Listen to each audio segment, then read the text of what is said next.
Hey everybody, and welcome back to another video. This is another long form interview I had with Mr. Mike Carr. Now this is in preparation for GaryCon. That's going to be next weekend as of the filming of this video right now, talking about event number 1100, Ford v Ferrari, the Giant Le Mans.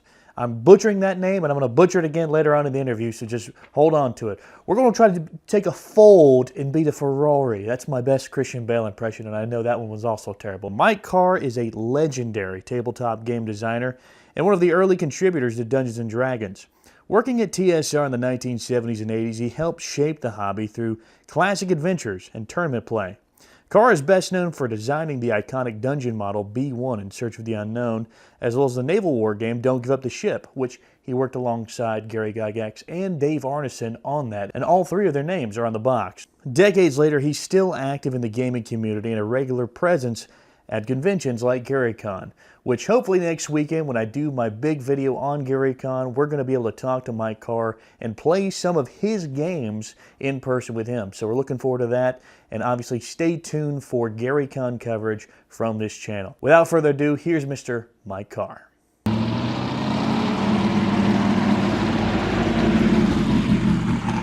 I'm going to probably butcher the name. Le Mans, is that how you say it? Le Mans? Yeah, the French is Le Mans, Le but Mans. we always Le Mans, yeah. Okay. But we always say Le Mans. It's the same, it's the same thing, and that's more the English or the Americanized version of, remember they're back in the 70s. There was a Pontiac Le Mans was one of the Pontiac models and stuff. So it's got a long and storied name.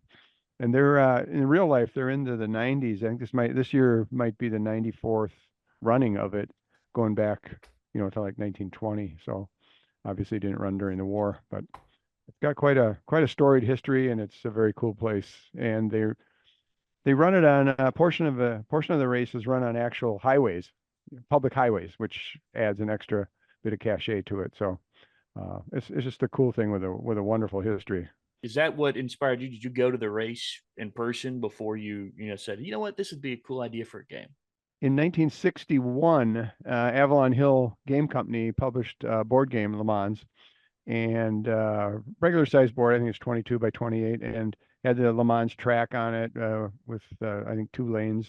And then inside that track map was the Monaco Grand Prix, uh, which is completely different types of cars, but nonetheless, you got two race games in one box, and a set of rules which was common to both of them. And we played that. I was born in 1951, so I'm 74, and we played that a lot as preteens and as teens and into high school and stuff like that. So it was a good game. Enjoyed it a lot. Then there was a Steve McQueen movie, racing movie, Le Mans, that came out I think late 60s. You can look it up, of course. And that was really awesome. And McQueen actually ran, and they had camera cars in the race at the time and stuff. So that I think that was in the early 70s. And seeing that movie is what really prompted me. It's like, what a really cool thing. Someday I got to go to France and got to go to that race. So in 1976, a friend of mine, Jim Barber, who's still a friend to this day, decades later, um, went with me to France. And that was also the same summer, or I'd been hired at TSR by Gary Gygax to work at TSR in the spring of 76. And when I took the job, I said, I'll be happy to take the job, and I appreciate that, but I got a trip planned to France in June to go to this race. And he said, that's fine. Go ahead and do it. So we went over there. It was all on a budget. We were young without much money. We had a rail pass, your rail pass, and you're kind of limited to where you can go with that. Doesn't take exactly where you want to go. Sometimes takes you within 2 miles of it. Or anyway, so we went to city of Tours, which is about 30, 40 miles south of Le Mans. And while we were there, we went in a hobby shop, and I saw these model cars, which we use to this day. And we didn't have much money, but we just had limited funds for the trip because it was a shoestring operation. But I saw these model cars, and I thought, oh, this would be perfect to do a big version of this board game. And if I don't buy them today, I'll never see them again. Well, that turned out to be true, but fortunately, I did buy them, and 50 years later, we're still using them. So we got our money's worth out of them, that's for sure. So that's kind of how it started. And later in 76, then Gen Con was in August at the Horticultural Hall in Lake Geneva, and that was Gen Con 9. And so I uh, created a 4-hour version of it. And what I did was take the basic game system from the 1961 board game and really jazzed it up and added a lot of chrome and a lot of extra details and stuff. We had big poster boards, 8 feet by 13 feet, and used the model cars and got extra mechanical troubles and et cetera, et cetera. And over the years, we've added more of that sort of chrome to make it interesting. So that's how it started. It was a hit. We ran 6 hours, a series of races in the Milwaukee and Chicago area. That we did, I think, 10 or 12 races over 2 years. And then the next year, Gen Con 10, which was at the Playboy Resort, now Grand Geneva, which is where Gary Con is going to be shortly. We ran an 8-hour race with team drivers where the two players would run a particular car, just like in real life, and then trade off, come into the pits and trade off. So that's kind of the genesis of it. And because it had legs and a lot of people were interested in playing it, one of the guys, Paul Schwab, who really enjoyed it, his wife made these driver bibs for us, cut them out of colored cloth. And if you have the model car number 4 and it's green, you've got a green bib that says 4 on it. And when you are driving the car, you put the bib on that shows that you're behind the wheel. Then you get the clipboard with all your current stats and tire wear and current endurance rating and that sort of thing. So we really went whole hog. Had scoreboards made up. I would make up scoreboards on a poster board, but after I did that a number of times, I thought I should just have real scoreboards made up on polystyrene sheets, which I did later in probably late 90s or early 2000s. And we use those with a grease pencil and that sort of thing. So, and this game really had its heyday in the late 70s and early 80s and into the 90s. The high point was in 1982. We had a 24-hour race because people would play for 6 or 8 hours and they'd say, "Have you ever thought of doing a 24-hour race?" Yeah, we did. So right at the very peak of TSR, when they had about 300 employees, which was summer of '82, because things started to go south in 1983. We in the basement of the Dungeon Hobby Shop in Lake Geneva. The basement was a former bowling alley, so there's a lot of space down there, and they had game tables and stuff. We did a 24-hour race. We had started at noon on Saturday and went around the clock till noon on Sunday. We had, I think, 49 players on 20 or 22 race teams of 2 drivers or 3 per team, and it was really astounding. And I'll tell you, the excitement in that room before the green flag went, when all 49 or 50 players were in the room, deciding, they're conferring about who's going to drive first and what the shifts are going to be and where are we on the grid to start the race and et cetera. I mean, the excitement was palpable. It was just really cool. And what I like to, the story I like to tell is one of the guys, his name was Rob Bauer. He was on a team with 2 other guys, and he ran the afternoon, the first stint from noon into maybe 3:30 or 4 o'clock. Then he went to Milwaukee to the Brewers baseball game, Saturday night baseball game. He came back to Lake Geneva like at 1:30 in the morning to take his next shift. So that tells you how dedicated everybody was, and they loved it. And I still recall I was teamed with Dave Conant, who's also part of Gary Con to this day, and Brian Bloom, late Brian Bloom. 3 of us had a car. We went out in the 8th hour, went out of the race with mechanical troubles. So anyway, that was really the peak of it, and we've been doing it ever since. The problem was we have run it less often into the 90s. We didn't run it for a couple of years, and then we lost all our cadre of players. That's the sad part, because we really had a big pool of players who would want to play it every year. The other problem is nowadays, in those days, there was a lot fewer events at game cons and stuff. So I think we got a little more interest because of that. We were one of 100 events instead of now we're one of 1,000 events. And so, drawing a crowd of players is not as easy as it used to be. However, everybody who plays it really enjoys it. So it's a cool thing. So that's maybe more than you wanted to know, but there's your whole backstory right there. That's awesome. Yeah, there's so many directions to go with that. And I'm excited to play it this Gary Con. So how many Gary Cons do you think you've run this game at? No, I would guess maybe half a dozen. Okay. So we took it to Gen Con in Indianapolis one year, but we didn't have any players. It was kind of a disappointment. It's kind of a logistical challenge because of these big poster boards, and we've got a big plastic tub where we've got all the cars and the dice and all these vests and the clipboards. There's separate boxes of clipboards. I mean, so to set this thing up or haul it anywhere is a major undertaking. I Uh, bet. and when we arrive, we need people to help take it from the vehicle, into the hall and then set it up and Gotcha. et cetera, et cetera. So it's worth it because we have such a good time with it, and even to this day. And so um, we've run it a number of times, and again, we're against the challenge of just getting enough players. We've run it at GaryCon for the last several years, and then we also ran it in Madison, Wisconsin at the Game Hole Con. And each time we had 10 or 12 players. Usually the judges takes two or three people. The judges, I'm one of several. Keep everything going and keep the scoreboards and audit the clipboards, make sure endurance is correctly displayed and that sort of thing. Um, so the judges, we usually run what we call a field card, just adds one more card to the field. Because as you can imagine, the more players you have, the more cars you have, the more fun it is. It's just more challenging, a lot more going on. And if you start in 11th place and you get to move up and you make it up as high as fifth, I mean, that's quite an accomplishment. You try to work up the field.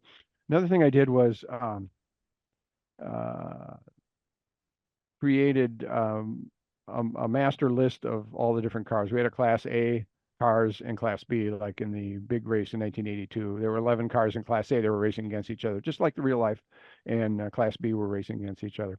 I further went beyond that, where every hour as a driver, you decide if this is going to affect your endurance. The more you press the car, the greater the drop in your endurance, which is like a saving throw. So you can press or compete or conserve, and there's a separate matrix of performance capabilities for each of those. So you're going to go faster when you're pressing, but it drops your endurance down per hour that you're pressing. So you might start at an endurance of 85 or 90 or 82 or whatever. Then every hour that you press, you drop by 5. If you compete, you drop by 3. And if you conserve, it's less than that. So as the race goes on, just like in real life, the cars start to degrade and are more prone to mechanical troubles or breakdowns. And so one of the results when you take a corner, you can take it safely, or you can get a lose 3 or lose 5, which means you're fishtailing or whatever, and you're losing speed.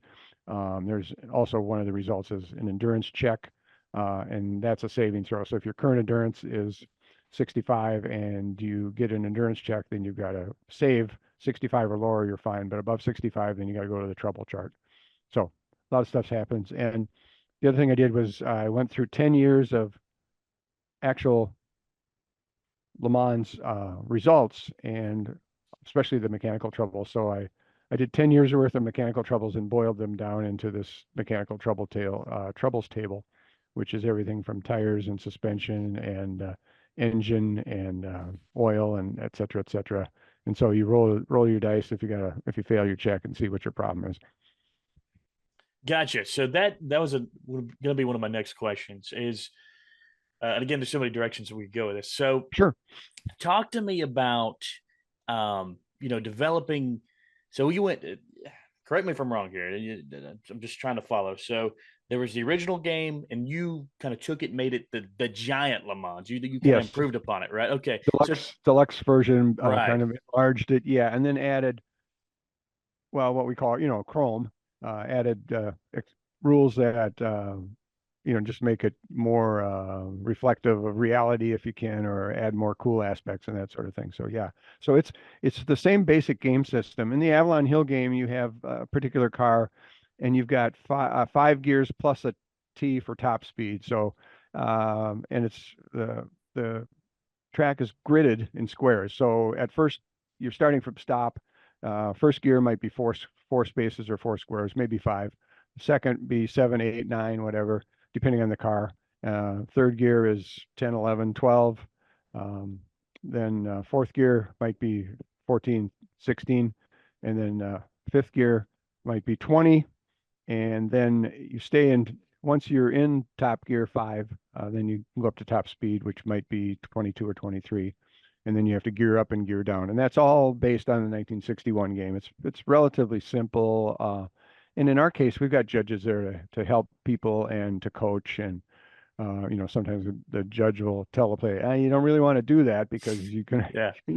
you're going too fast. You're going to have to use a Mhm. hard braking, check one off, that sort of thing, or whatever. So, uh, it's uh, it's a challenge on the track, and then there's pit stops and refueling, and if we do have team drivers, you change off and that sort of thing, and you can replace tires or not, etc. Gotcha. Yeah, I know me being a millennial who's only drove automatic vehicles his entire life. I know I'm gonna Yeah, probably need some coaching sure. and some serious, some help with that. But it sounds like it's gonna be a great game. And just my question, you kind of going back to the history of it. When you're Yeah. developing this game, when you're developing the remastered edition, the Chrome edition, the deluxe. Um, Talk to me about that process. Working at TSR, working with we're at GaryCon, talking about. What did Gary think about it? When you went and pitched him that idea, I mean, how does that process work? Well, we didn't pitch it as something to publish because really it's a variant of the Okay. Avalon Hill game. Gary's main complaint was you're tied up for so many hours at the con running one game. And as time went by, we got more players, but that was his only complaint. So I guess I would say he wasn't a fan of it simply because of the amount of time and that was devoted to it. Because in those days, and by that I mean 76, 77, 78, and in the heyday of TSR, all of us had responsibilities at Gen Con to, whether we were interacting with the registrants by issuing badges or working the sales booth or in my case running games. So I'd like to say he was a big proponent of it, but you're spending a lot of time with one event there, and etc. So, but he never said don't do it or anything like that. So Hmm. I think that was a plus. Yeah, that sounds awesome. I mean, that sounds like a good boss to be like, hey, yeah, it might take a little bit of time, but it seems like it was a labor of love, and I feel like he understood. That's cool. Yeah, and it not just a labor of love, but also a crowd pleaser. Yeah, Players liked a lot, and it's just the fact that we were able to draw 49 or 50 players for one particular 24-hour game. I mean, that was the high point of the whole yeah, thing. But so we're right now our main challenge is getting players to play at the cons, and again, now we're one of 1,000 events instead of one of 100.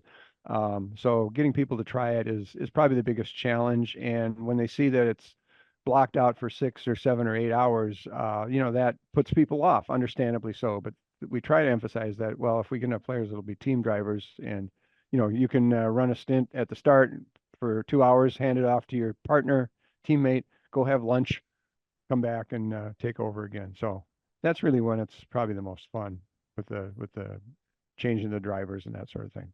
gotcha. And is it just Saturday this upcoming GaryCon weekend? Is it just Saturday, or is Yeah, there multiple yeah. days? It's just It's Saturday. Gotcha. Saturday. The briefing's at 9 o'clock. And that's how we teach everybody to play between 9 and 10. And then we have what we call time trials, where we use percentile dice, and each driver comes around the table, and just like in the real race, there's 2 sessions, just like at the real Le Mans race. You roll the percentage dice you want. Lower is better, faster time, and then we set the grid for that, and pass out the cars, and you might get a Jaguar, you might get a Nissan, or you might get a Porsche. There's several versions of Porsche and so on. So anyway, we're using car makes from the heydays of the game, which is probably the 1980s. So Hmm. you're given your car, you've got your stats, and you're given the endurance, and then based on the dice rolls, we set the grid, who's in front, and usually put the faster cars and the better cars in the back. They have to work their way through the field. So um, it's fun, and you're always trying to gain ground and keep other guys from passing you, and it's quite a challenge. Yeah. It sounds awesome. And so, just again, walk me through what I'm getting myself into. I'm, Sure, I'm sure. so excited. So you said 9 a.m. is when we're starting. We're gonna do That's the the briefing. briefing. Yeah, yep. Gotcha. And And then go we'll ahead. teach you how to play. Paul Schwab is one of the co-judges. We have about 4 of us who judge this. And he gives a great tutorial. It takes about 20 minutes. This is how you play the gear speeds. notice how the track is gridded here. You've got certain tricky spots where you can change lanes and where you can't. There's two kinds of corners. Yellow corners are the bends, so those are faster corners. You take those safely in third gear, or you can chance them in fourth gear, and then you have to roll the dice to see what happens. And then the red corners are the more sharp corners or hairpins, and those you take safely in second gear, but of course you're going to be going slower, or it's a game and you're trying to make ground. So a lot of times, take that in third gear, and then roll the dice and see what happens, good, bad, or indifferent. So. Hmm. This sounds awesome. So, and it's budgeted for 8 hours, but you're saying if you do a team, you can, take a shift or two and then kind of swap off, go get your lunch or. Yeah. We're trying to build it up so we can always have teams, but we don't have the numbers yet. But anybody that says they want to come and play, but they want to share a car, we're open to that, of course. And judges are going to run a car, or if you have to, if you have to go to the restroom, we'll run your car for 3 or 4 game turns or whatever, that sort of thing.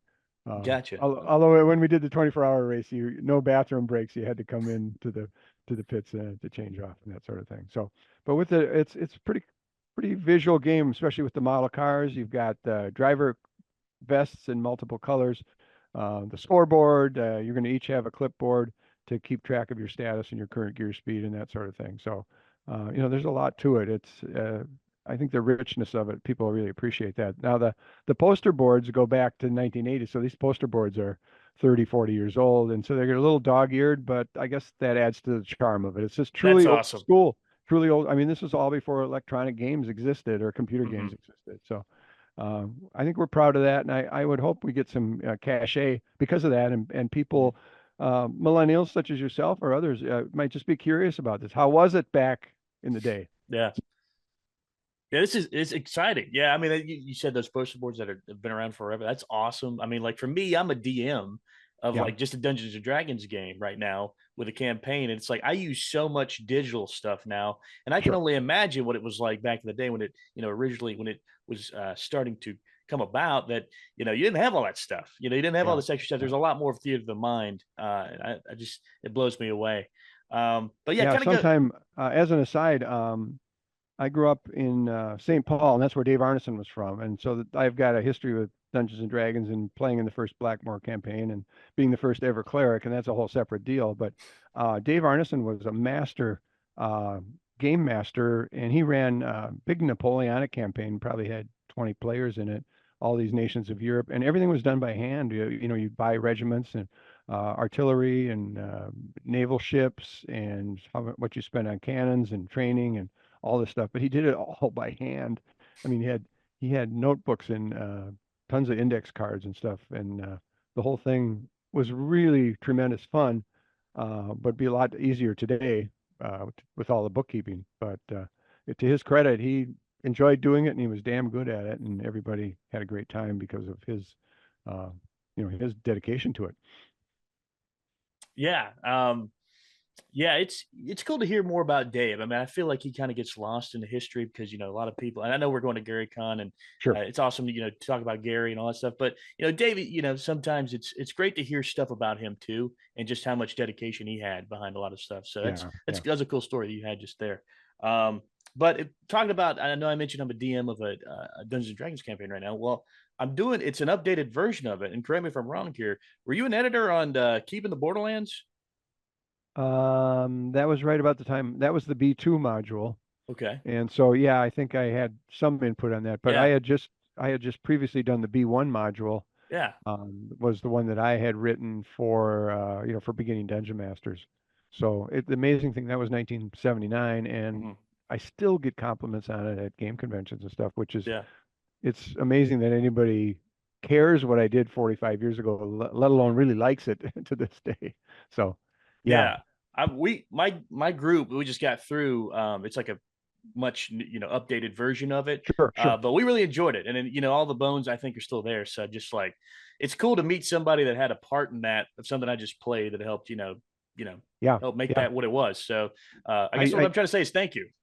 Oh, you're very welcome, Yeah. and I'm very gratified. I could just go on and on about my own story, but I happened to be in the right place at the right time. I happened to be in St. Paul. That's where Dave Arneson was, and I happened to know Gary Gygax through the International Federation of Wargaming, so I knew them both. Gary invited me to come in 1976 to Lake Geneva. I was the seventh employee. Dungeons and Dragons was taking off at that point, and I was there for 7 years plus, and it was just awesome. It was everything you can imagine it would have been, and just tremendous fun and challenging and gratifying. And I got to do game designing and a lot of editing and that sort of thing. I do want to put in a plug for if you or any of your readers or followers are unaware, there's a tremendous podcast called When We Were Wizards by Paul Stormberg and Adam Turner. 14 episodes, each about 45 minutes.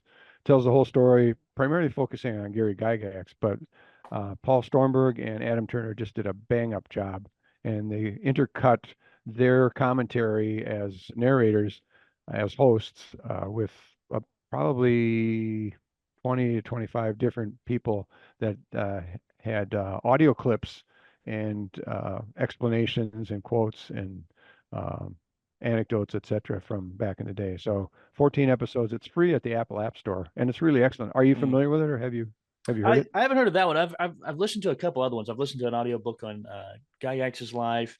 There was another one just a documentary I just watched called The Dreams in Gary's Basement, which was really Yeah, good too. there's like 4 or 5 different documentaries. Yeah. Well, anyway, this is a podcast, so it's audio, but it is excellent. They really did a superb job, and I was honored. The first time I listened to it, you press play on episode 1, and the first thing you hear is me explaining what Dungeons and Dragons is. And that really got got my attention. Like, holy cow, what an honor to be the guy that leads the whole thing off. So it's very cool, and it's very, very well done. You will not be disappointed, nor will anybody else who has the slightest interest in Dungeons and Dragons and in Gary's story.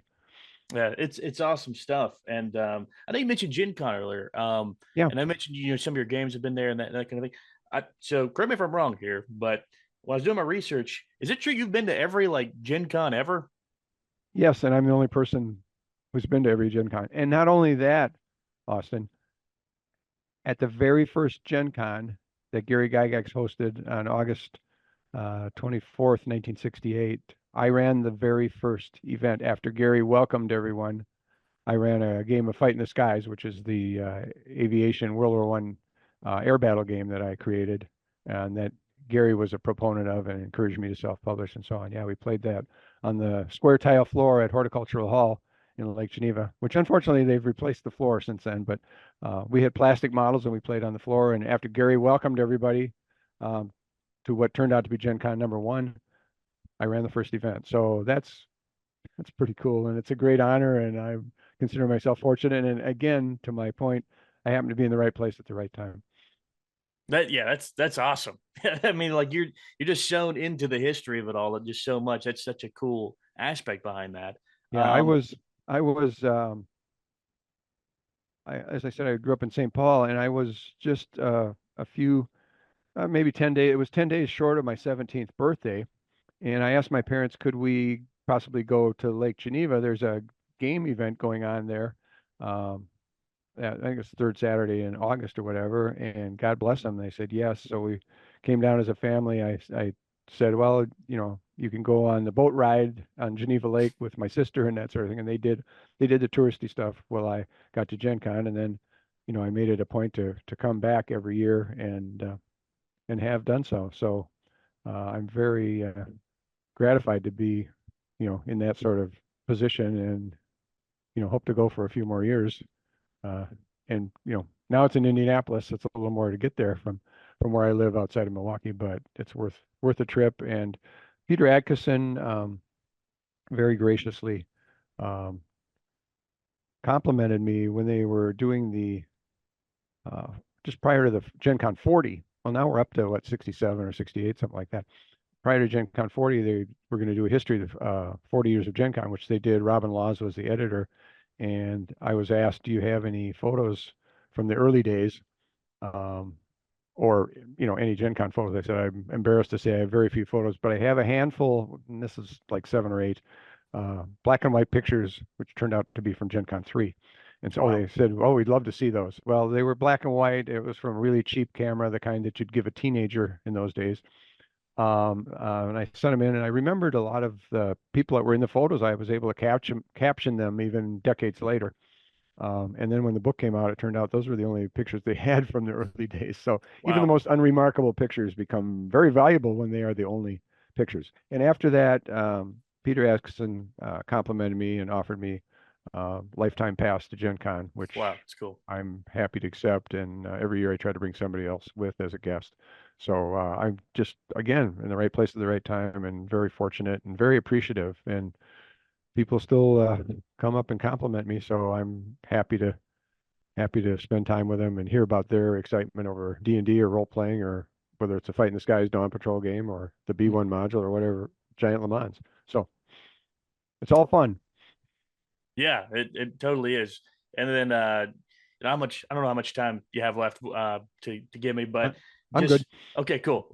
So the question I had was just what was like, do you remember like the first tabletop role playing game that you played? And then how did that influence you in making, working on games later on in your life? Well, as you may be aware, the precursor to Dungeons and Dragons was Braunstein, a game that Dave Wesley, there were three Daves: Dave Arneson, Dave Wesley, and Dave McGarry. They're all friends, all part of the St. Paul, Minneapolis gaming group. And prior to that was the Diplomacy board game, which is a great game still to this day. No dice involved. There's a lot of interaction in that game between the players. That's really one of the key points of the game, is the interaction and the diplomacy and that sort of thing. And then also we had a tabletop miniatures game. It was a man-to-man World War II combat called Modern War and Miniatures by Michael Corns with a K, and that required a judge, a referee, and so I would run some games of that. In fact, somebody asked me recently, would I be interviewed about that? So that's coming up. Anyway, one of the key questions that is, here's your guy. You're behind this stone wall, and you want to run across this alley and get cover at the other building. What are you going to do? So that's the judge posing the question of what do you want to do, which of course in role playing, that's always the key question in every game turn. So we had that experience and the interaction through diplomacy. And Dave Wesley came up with this fictional place he called Braunstein, which was a city. It was a Prussian city set near the French border, just in the years after the French Revolution was in full force and a lot going on. And so he gave each of us a character to play in this milieu, and everybody had different objectives. There was the mayor of Braunstein, there was the university president at Braunstein University, there was the student leader, there was the head of the militia, they say mayor of the city. There happened to be French influence and other participants in this, and turned everybody loose. So that really was the birth of role playing right there. And again, right in Minneapolis, St. Paul, which was really a bubbling cauldron of game designing and game activity and innovation and that sort of thing. And Dave Arneson played that, and um, the role playing aspect was foremost. And then he decided he wanted to use that concept for medieval setting, and created the Blackmore Castle and campaign. And as a corollary to that, another player, Dwayne Jenkins, he took that same concept of Braunstein and the role playing, and he created Brownstone, which was a Wild West town, and that's where it started. So I was fortunate to be the first cleric character. We went to Dave Arneson's basement, and he said, "We're going to do something a little different today. We're going to do something kind of like Wesley's Braunstein, only we're going to have a castle, and we're going to, you guys can explore that. I'll be the game master."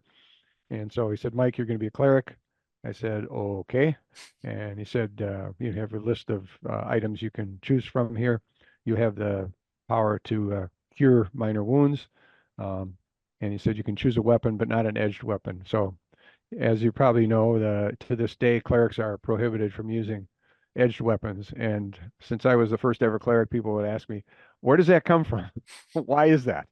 And of course, various theories have been proposed. But I always tell them the same thing. I don't know the rationale behind it, but I can tell you, Dave Arneson said from day one, uh, clerics cannot use edged weapons. So that's a little bit of an insight there, for better or worse, for what it's worth. so that was really the first role playing. We went into the Blackmore dungeon below the castle, and I've told the story a number of times. We ran into a Balrog, and I was not conversant with Tolkien or that a whole scheme, so to speak. And this Balrog, took us on, and we had to flee. We were lucky to get out with our lives. So I think in retrospect, that was a more fearsome monster than a bunch of first level guys should have been challenging. But nonetheless, that was the first adventure. So that's how it all started.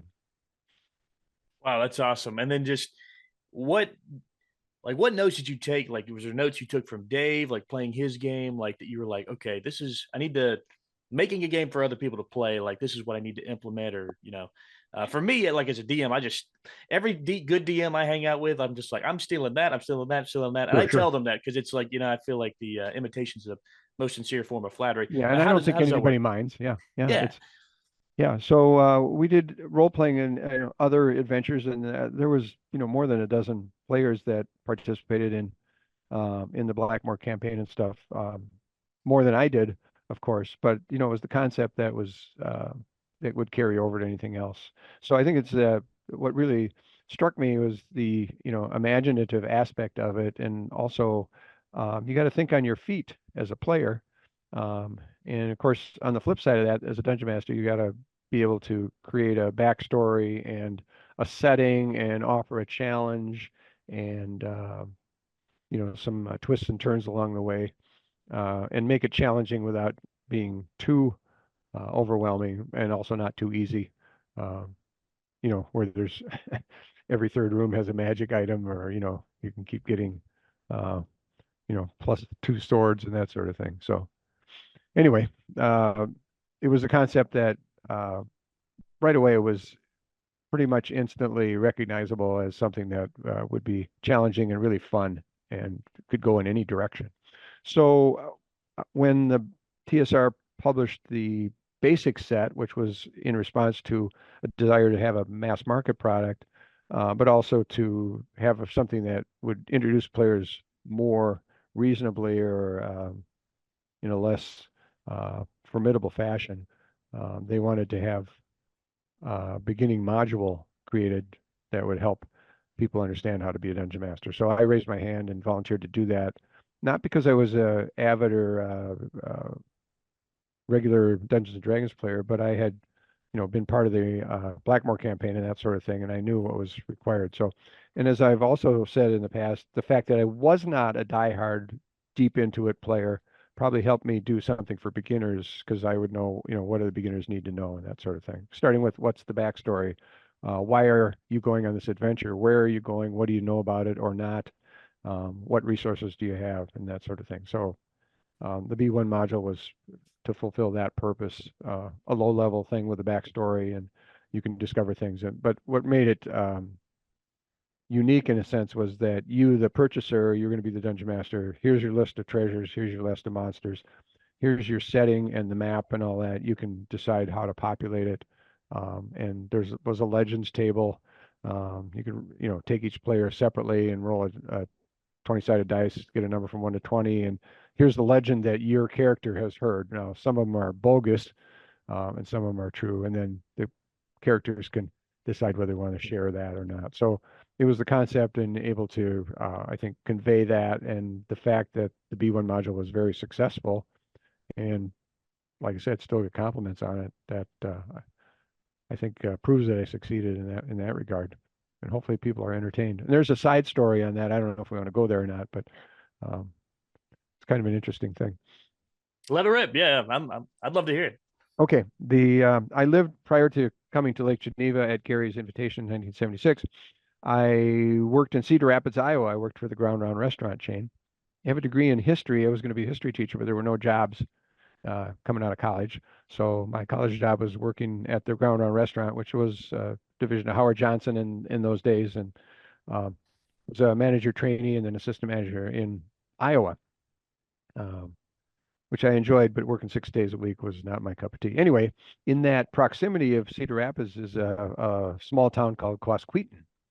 And that's the name that I used for this fictional stronghold where the fictional characters of Rogan the Fearless, who was a warrior, and Zelagar was the magic user. They were good buddies, and they had gone on all these adventures and had amassed all this treasure. And they built this place, which was half finished. The upper level was finished, and then the lower level was more or less caverns with tunnels and that sort of thing. So I put the name of Quasqueton on that because I thought it's a pretty cool name. I think it's Native American, of course. And before the internet existed, unless you were from Eastern Iowa, nobody knew that I had taken this name Quasqueton from a real place. But of course, once once you put it in search engine, whenever that started to be a thing, it said Quasqueton is a town in Eastern Iowa. So in 2016, Goodman Games decided to republish the B1 and the B2 modules together in a hardbound book, and they did. And they, to their credit, they did both the original version side by side and then the 5E version of both side by side. And Tim Wadzinski from Goodman Games happened to go to the real Quasqueton town in Iowa, and they have a museum there, a pretty nice museum. And he asked the lady there, who was the Corrine Love is her name, director of the museum, "Are you aware that your town name is part of Dungeons and Dragons and lore?" She said, "No, what are you talking about?" And he showed her the B1 module, and she was thrilled and thought that was pretty cool. And then when he told me about it, I thought that was pretty cool. I said, "Tim, we should do something, to play off of that." And so I said, "How about if we make up bumper stickers?" So I made up bumper stickers, yellow with black lettering, which coincidentally are the colors of the University of Iowa. It says Quasqueton, former home of Rogan and Zelagar. That's all it says. Doesn't say Dungeons and That's Dragons. awesome. Doesn't say B1. Yeah. Etc. It doesn't say Goodman Games. So we, Tim and I and Harold Johnson, who had worked with me at TSR, went to Quasqueton. This was in November a couple of years ago.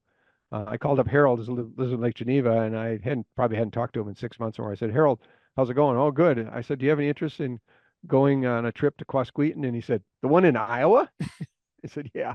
I said, we got a bunch of bumper stickers. So I'm gonna give a presentation there about the B1 module, etc. So we put the word out to the newspapers in Cedar Rapids and Waterloo and Dubuque, because Quasqueton is kind of in between that triangle of those three cities. And we sent stuff to the radio stations and TV and so on. And if you're going to get 5 people or 55 people. But actually, somebody came from Cedar Rapids Television, and that's where I had lived. And I was talking to this one gal. I said, "How are you happen to be here today?" She said, "Well, my grandmother knows that I love Dungeons and Dragons. She saw that there was some Dungeons and Dragons event in Quasqueton, so that's why I'm here today." So I thought that was pretty cool. So they were thrilled. I spoke for 5 minutes. Harold spoke for 5 minutes. Tim Wadzinski spoke for 5 minutes. We passed out bumper stickers. It was a big success. So if you're ever in that neck of the woods, go to the museum, get a bumper sticker. I will. Or I can, if you see me at some of these game conventions, I can pass them out too. The other thing, as long as we're talking about bumper stickers, or I'm rambling about it, I had bumper stickers made up, and I'm going to have a bunch at GaryCon. It says it's white with red lettering, regular size, typical bumper sticker for your bumper or your back window of your car or whatever. It says Lake Geneva in big letters, and then beneath that it says where the game wizards play. So I'm passing those out like candy, and they have them at the Geneva Lake Museum and etc. So anyway, if you see me at the con, I'll try to have some, and again, happy to pass them out. Just ordered a new batch the other day, so hope to have plenty. So again, I'm kind of rambling here. You're a gracious listener. What else would you I like to love it know? all. I love all this. You are not rambling. You are giving all of us just some great info. And I love history. Like you said, you studied history. Yeah. Was there a certain aspect of history that you like study that you're like, I need to put this in a game somewhere? Did that come in as an influence? I know we talked about the town's name that you put in there, Yeah. but is there like anything of history that you're like, this is my favorite part of history, and I'm going to try to put this in a game somewhere? Yes, I was planning to be a history or social studies teacher, so I have broad interest in history and always have since I was a kid. Um, World War II is, of course, really the epic event and is endlessly fascinating in every aspect. But what really did it for me was in 1966, the movie The Blue Max came out, which is a great movie. It predates computer graphics and everything, so they used real airplanes for that. It's a fictional story about a German pilot, and the aviation, the dogfight scenes are just stirring and remarkable. And that came out when I was almost 15. Went with my father to see that on the big screen, and I was just blown away by these aerial air battle scenes with the biplanes and all that sort of thing, and dogfighting and planes going down, smoking or on fire or hitting the ground, whatever. Strafing troops, that's one of the scenes. Anyway, that game literally inspired me to develop the Fight in the Skies board game, which later became Dawn Patrol, published in several editions, most recently the 1982 edition that TSR did. So there's your answer. I was blown away by this uh, movie with these great dogfight scenes, and I thought, wouldn't it be awesome if you could have a board game where you get the feel of the dogfight and the planes, veering around and doing loops and barrel rolls and trying to evade each other and so on. So that was the inspiration of that. And Gary Gygax heard about that. We started playing it with these plastic models. Revell and Airfix and Renwall produced models. Now this is late 60s, so 67, 68, 69, 1970. Go to the hobby shop, you could get a 1/72nd scale model. The wingspan's probably about 9 inches. We'd build these things, and then we had square tiled floor in my parents' basement. We'd play these dogfights, and that's how it developed with guys in the neighborhood. And then Gary Gygax heard about that. Because I knew him through the IFW, International Federation of Wargaming, and he said we should, we being all the avid players of Avalon Hill games, we should create some games of our own. Because in those days, Avalon Hill would publish one game a year in April or May, which was an exciting time. But if the topic of the game that year didn't interest you, you had to wait another year. So anyway, he said, let's create this War Game Inventors Guild, which was under the auspices of the IFW. And he heard about the game. He said, Mike, you should self-publish that. So my father worked at the 3M company, and so he was able to get some photocopies for me. And this was just when Xerox was just starting to be a thing. So that shows you how far back that was. And I brought it to Gen Con, and at Gen Con 1, like I said, we played it as the very first event. And it's also the only game that's been played every year at Gen Con for 67 years now, or whatever. We're losing count here. There's so many years that we played it. So, and there's going to be games at Gary Con, Dawn Patrol games. I think pretty much in every time slot. So, the game has legs. It's got a small but devoted following. We have a newsletter called the Aerodrome, which now with desktop publishing is more of a real magazine sort of thing. We have an online platform. One of the avid players of the game, Rick Johnson, to give him the props that he's due. He grew up in Whitewater, Wisconsin, which is about 30 miles from Lake Geneva. They had a game club there. He played as a teenager. This is the 1980s. He grew up to be a professional video game designer and virtual reality game sort of thing. He loved the game so much he created an online platform for us, which is not only usable, it is really superb. So we have games online, and we got people remotely participating in games on Sunday nights, Monday nights, and then we usually have a floating game each week. So people still come to play at Gen Con and Gary Con, and we're happy to teach anybody. It's relatively simple. Your plane's going 80 miles an hour, that's 8 squares. So, it's designed by a 16, 17-year-old kid. So the basic system is eminently simple, but what makes it really exciting is there's gun jams, and you've got aerial maneuvers and critical hits and all these different kinds of missions, all these different airplanes from World War I, each with their own statistics. Sometimes you have a mission, you got to go attack a balloon or do a bombing mission or strafe troops or interdict artillery spotting or what, et cetera, et cetera. So anyway, that game's still being played, and it's got a real avid core of players. So that's very gratifying as well. So what you're telling me is that at Gary Con this upcoming weekend, after once we start playing, thanks to you, I can be a fighter pilot in one game, and in Yes. the next game, I can be a racer. I can be Steve McQueen. Is what you're basically telling me. I feel Yeah, like we yeah. could. Okay, that's what I And a like to dungeon, hear. and of course a dungeon adventurer as well. So, Yes. I don't know if it'll be there, but most years this gentleman created a 3-dimensional rendering of the B1 module, the two levels. I Wow. mean, it's stunning, stunningly beautiful that he did. And he often brings it to the con, and it's on display in the Legends of Wargaming room. And I can send you a picture of that if you want to put that up Yes, please. on your blog or whatever you got going. And I'll also send you a couple of pictures of us playing Giant Le Mans. Cool. And I think I sent a couple of real life Le Mans pictures. Do you have those?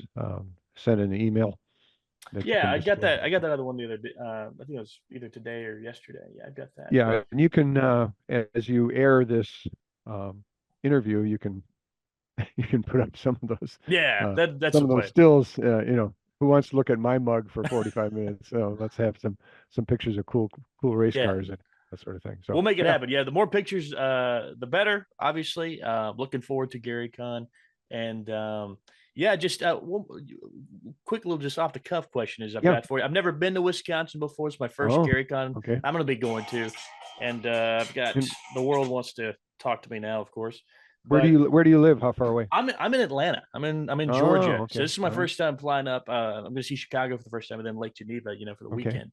So Do you have a group or are you coming just solo? solo. I'm just Okay. solo. I'm bringing my camera and myself, and that's it. And I'm looking so forward to. I've been wanting to do this for a while. Good. Is there a certain place that like you guys would in between like when you're working developing games, and it's like let's go for lunch or let's go I don't know just throw Yeah, I darts can. somewhere or hang out like Sure. what spots would you guys hang out in the heyday of TSR? Well, first of all, there's several restaurants in the Grand Geneva Resort that are pretty good, from informal to fancy. The fancy one is the Chop House, which is a steakhouse, fine dining sort of thing. In town itself, and this is pretty interesting, is the Next Door Pub. The Next Door Pub has existed for decades. It's changed hands or changed ownership once, but they kept all the recipes. And I repeatedly tell people that today in the 2020s, the food and the ambiance at the Next Door Pub is every bit as good as it was in 1982 when you know we'd go over there for lunch from TSR and stuff. So that'd be my number one recommendation. The Next Door Pub, great pizzas. Their lasagna is outstanding, and a big enough plate you can share it with a friend or two. So if you have anybody with you that wants to have lasagna, don't order your own plate, because it's big enough to split. And the pizzas are as good as any pizza anywhere, in my opinion.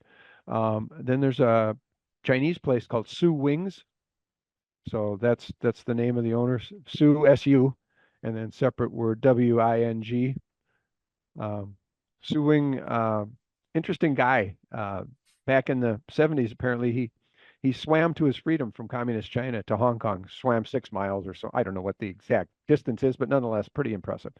I don't know how he ended up in Lake Geneva. He worked in a Chinese restaurant in Lake Geneva, and then he opened his own place in the probably late 70s, early 80s, and he retired several years ago, and other people ran it. And I just heard last week that he took it back over. He came out of retirement. He's running it again. A good Chinese place, and it's right on the at the top of or the north end of Broad Street, which is where Horticultural Hall is on.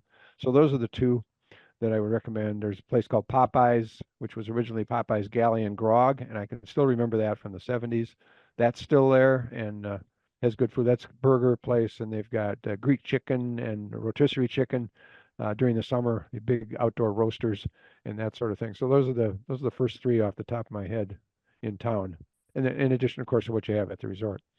Gotcha. And just kind of playing off of that is just Sure. talk to me about, the good times that you guys had. I know a lot of people try to, they talk about, the downfall of TSR, like the hard times and like everything that happened when everything kind of blew up. But just talk to me about like what impact that had on you, the good times you guys were able to have in the heyday of y'all's company and being able to, you know, make games for a living. It's a pretty awesome, feat. It was. Yeah, it was pretty fantastic. And I was in my 20s when all of this came. And again, I was in the right place at the right time. I happened to know Gary. Um, Gary said we're looking for, if our company grows, we'll be looking for somebody with management experience. Well, I was assistant manager at a restaurant, so is that management experience? Well, yeah, maybe under the minimum definition. So I was fortunate to come for that.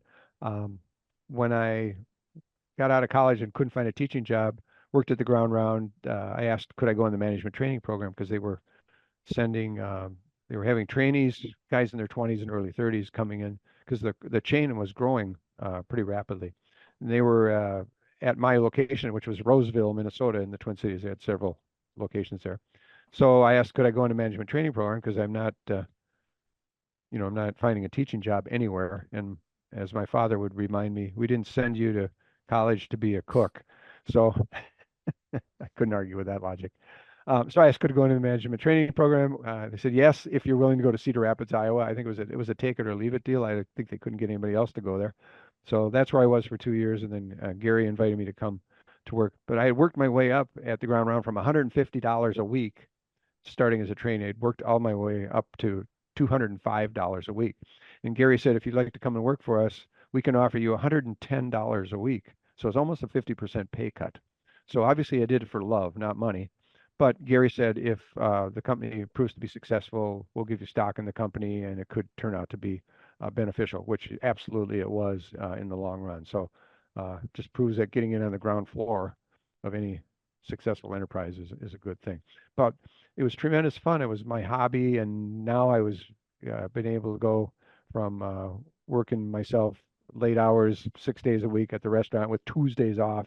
I could now work 5 or 6 hours at something I really loved, or 5 or 6 days a week, I mean, rather than hours.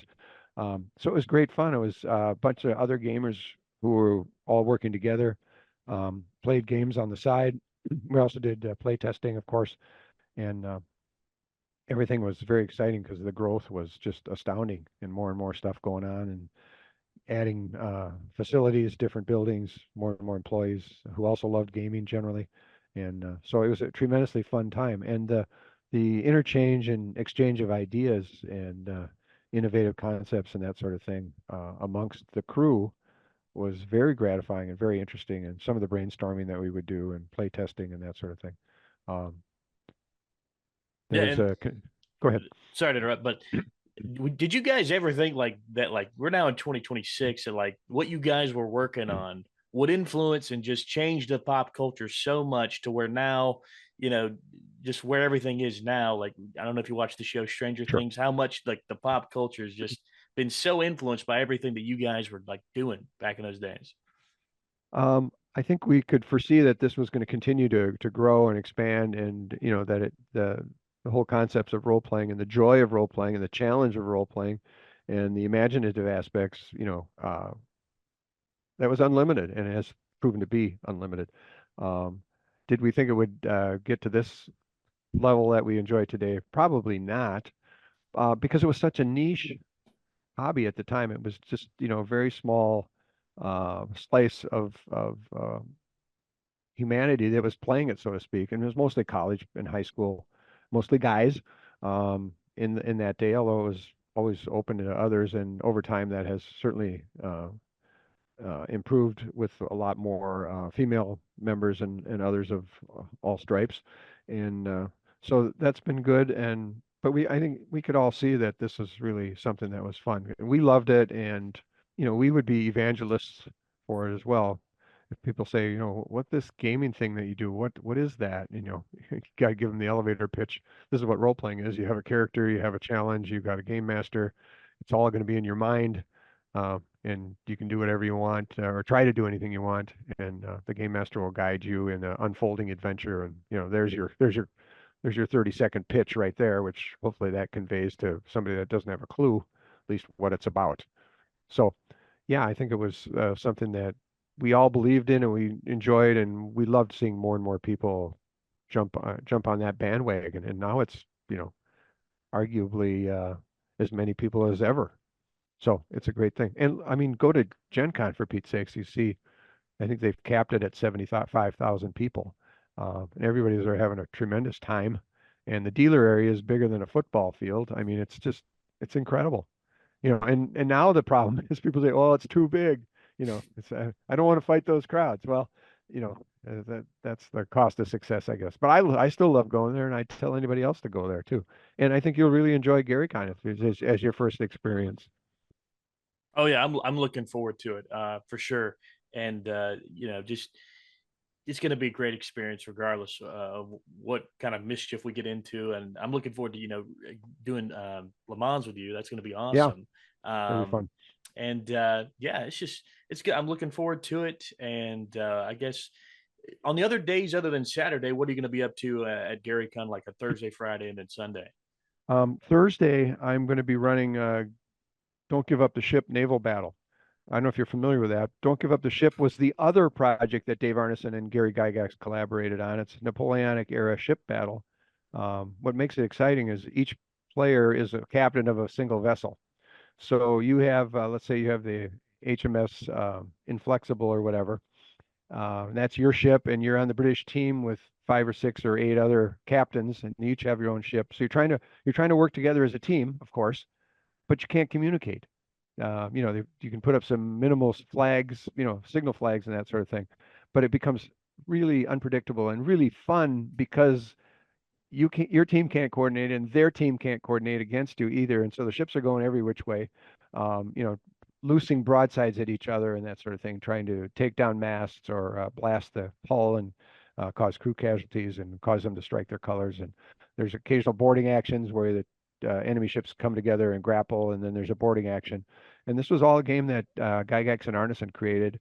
They very graciously put my name on it with theirs because I did the editing and came up with some of the historical background for some of the historical ship actions. So we have 16 slots for that. We might have a couple more um, ships as well. So that's in the afternoon. We're going to play it on the floor.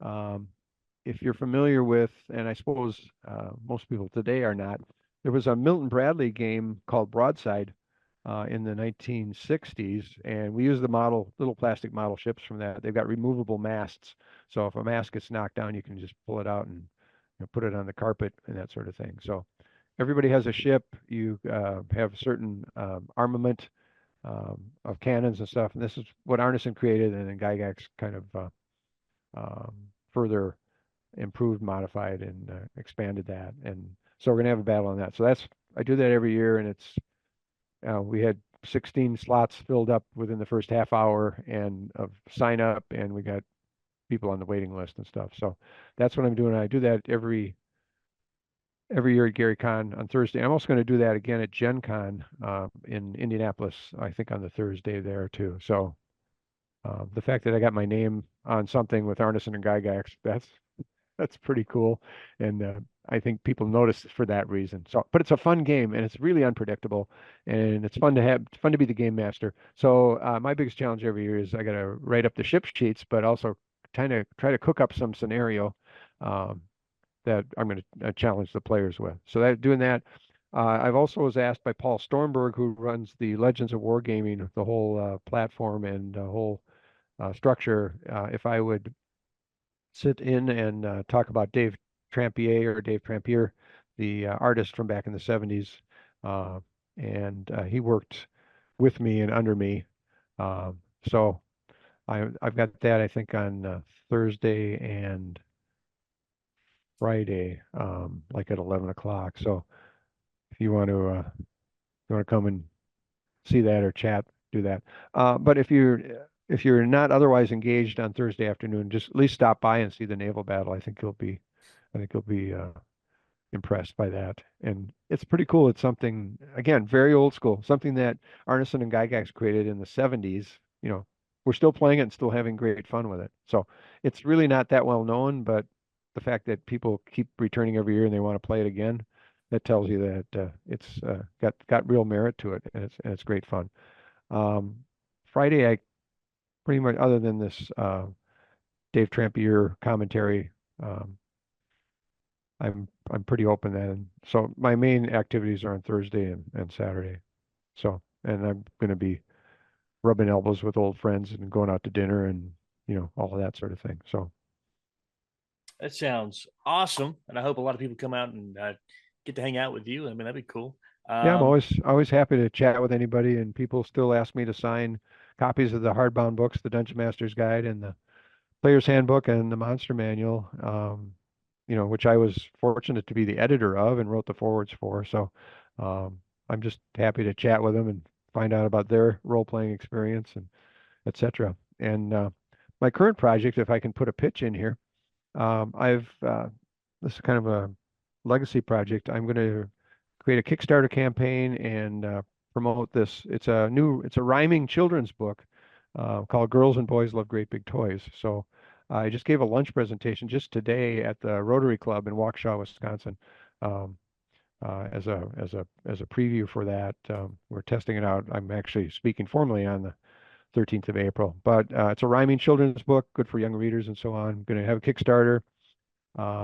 There's 19 different big toys, from monster trucks to sailboats to snowmobiles to hot air balloons, et cetera, et cetera. There's 47 rhyming stanzas in there. Going to do a high impact color photos. It's aimed at ages 4 and up for young readers and listeners.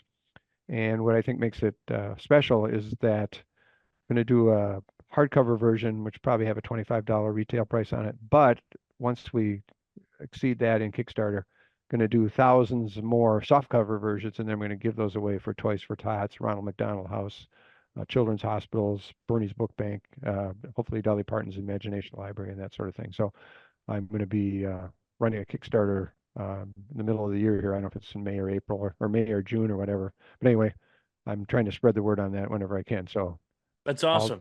Yeah, I'll that's ask you for further promotion when I'm ready to really launch all of this. I'm asking everybody I know. And my problem is I'm not on social media, although I'm going to have to get on social media here shortly. oh So I'm behind the 8 ball in that regard.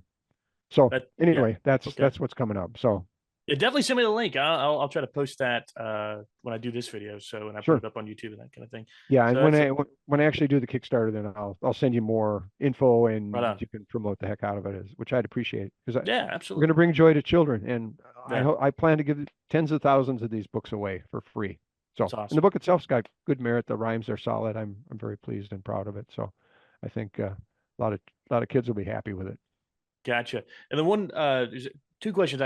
One I meant to ask earlier. Yeah. When it comes to like something I've just kind of been, watching the documentaries and podcasts and all that stuff. When Mhm. it comes to like Avalon Hill and TSR, was it like Coke and Pepsi versus those two, or was like how did that relationship work? Well, that will take a little more time than we If have, you want to give me the Cliff's but Notes versus, that's fine. yeah, yeah. Avalon Hill was a board game producer, and they were the only one. I mean, I think they started in 1958 or something like that. And by the late 60s, they had a whole portfolio of games, board war games, and they were getting more titles, covering more things, and getting a little more complex. And Gary Gygax said that he proposed Dungeons and Dragons to Tom Shaw. Tom Shaw was the chief executive. I mean, it was a pretty small company. It was a subsidiary of a printing company called Monarch out of Baltimore. And he offered it to Tom Shaw, and it was not a board war game by any stretch. It was completely different, and at at that point, nobody knew what it was, or how would you pitch this, or what do you mean there's no board, there's no pieces, what, so it didn't get any traction there. So um, there was rivalry in a sense. I mean, TSR carved out its niche in the role playing field primarily, although TSR did some board war games that did compete with Avalon Hill. And Avalon Hill got more sophisticated in terms of their games and that sort of thing. Where the real rivalry came is that Avalon Hill promoted this Origins game convention, which was their answer to Gen Con, so to speak. And so that's where the rivalry was. And it got fairly bitter. Gary was always, um, because Gen Con was his creation and his baby, um, he didn't. He didn't have much time for Origins, and they were trying to, draw people away from Gen Con. So that's really where uh, to summarize it, that's really where the conflict was. And I mean, it was, flame wars. This was before anything online, but it was, through newsletters and that sort of thing. And in the book, The Game Wizards by John Peterson, he talks about that sort of thing and the rivalry and the offshoot of that. And Gary spent a lot of time and effort, you know, uh, shooting broadsides at Origins in particular, and maybe Avalon Hill secondarily. He had other rivals. Gary got stirred up about these things, and I think that was not to his credit. Um, he picked verbal fights or actually like so it's through the press, the newsletters and that sort of thing at the time. So he didn't help himself in that regard, and people still remember that. So, but again, this is all very well chronicled in the podcast When We Were Wizards, and in the book Game Wizard, the Game Wizards by John Peterson, which again I would highly recommend without question to anyone. So did that answer your question? Yes, isn't it? Thank you so much. Yeah, and then just and this is probably the final one for me is just you mentioned you working with Gary and Dave um on Don't give up the ship. there you go. Thank you. Yeah. So talk to me about that, like that relationship, like being able to work with them in particular, and then just like seeing them work together. What was that like? It was amazing. Both of those guys were just totally um, game playing. They're lovers of games of all kinds and deep into it. I mean, it was beyond hobby. I mean, it was really almost like an obsession for both of them, and they were both highly creative. Both were very well versed in history and in fantasy and science fiction and stuff. Um, and so both of them font of ideas, and they were both, as was proven later on, both excellent, superb game masters, and et cetera, et cetera. So, being a part of that and being a part of Dave Arneson's the Blackmore, and then even this big Napoleonic campaign that he ran, that was incredible. And working with Gary and being the editor for the hardbound books, and being the editor and evaluator for the stuff that he would cook up and churn out was just a tremendous pleasure. I mean, I, I could see pretty early on that this guy is pretty legendary, and became more and more so as time went by. And he's got the reputation today. Same with Arneson. Arneson was just uh, uh, a font of ideas and game concepts. The problem with Arneson was that he was not a great writer, and he couldn't type worth beans. So his written his written work and his typed work, is appalling. So this is before word processors, which would offer self-correct and that sort of thing. But that aside, the germs of the idea and the really the bones and the meat were all there. Just had to kind of uh, decipher it in some cases. So working with them both was great, and they collaborated a bit. But then, of course, they had a kind of a split, of falling out over Dungeons and Dragons and the direction that was going to go, and then Gary's creation of Advanced Dungeons and Dragons. Then they had a lawsuit and so on. Fortunately, in the long run, eventually they became cordial and with each Right. other again. But they had to go through all this rigmarole and acrimony and etc. So to answer your question, it was really a pleasure to work Yeah. with, collaborate with both of them, and edit their work, etc. So Were there there's were, your were their answer. working styles different? Like, did they complement each other? Was it like was one of them strong in one suit and one was like strong in the other suit, and that's where they'd cut? That was the genius behind it. Is like they were like chocolate and peanut Um, butter, or were they similar in the same sense of just where they how they worked? my initial response off the top of my head is that the great similarity was that they both worked in a solitary fashion separately. I mean, they'd go off and write and create game concepts or games themselves or minutia details related to games or whatever.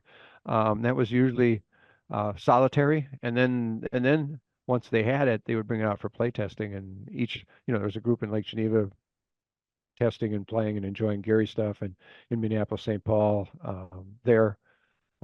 Big group of players, a big audience, so to speak, that could offer critiques and so on. So I think that, to answer your question, that my impression is the creative part was solitary and in depth, and they would spend many hours or days or weeks or months, coming up with this stuff, and then eventually the world got to see it and offered input and so on, and Mhm. could move it toward publication if it had merit, which it usually did.